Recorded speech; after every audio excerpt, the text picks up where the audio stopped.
छोटे बक्सों में घंटों तक बंद रखना। इन हालातों में हर कोई टूट जाता था, पर लेब्रा स्ट्रांग था। उसने ठान लिया था कि वो कभी नहीं टूटेगा।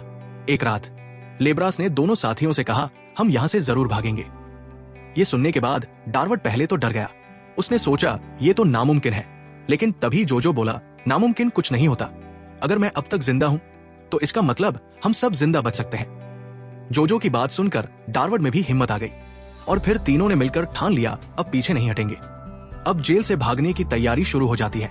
सबसे पहले ध्यान रखने वाली बात यह थी कि किसी भी कैदी को उनके प्लान की भनक न लगे, क्योंकि यहाँ एक छोटी सी चूक भी सीधे मौत को दावत देना था। हर रात ये तीनों धीरे धीरे अलग अलग भागने के तरीकों पर चर्चा करते। कभी कोई सुरंग खोदने की सोचता, कभी पहरेदारों को धोखा देने की, लेकिन हर बार एक ही नतीजा निकलता कि यहाँ से निकलना इतना आसान नहीं है। लेकिन इनके जज्बे के आगे नामुमकिन कुछ भी नहीं था। आखिरकार लंबे सोच विचार के बाद तीनों ने मिलकर एक फाइनल प्लान रेडी कर लिया, जिस प्लान से पूरा डेविल आइलैंड हिल उठेगा।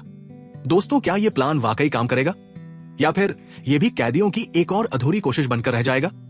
कमेंट करके जरूर बताना।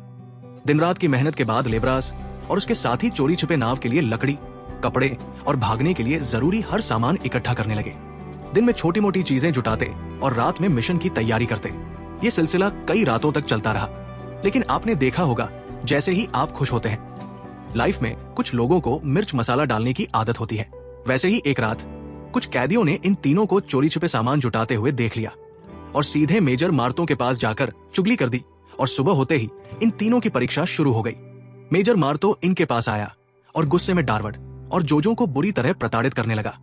जब इससे भी उसका मन नहीं भरा तो उसने लेब्रास को पीटना शुरू कर दिया। पर कमाल की बात यह थी कि इतनी मार खाने के बाद भी तीनों में से किसी ने भी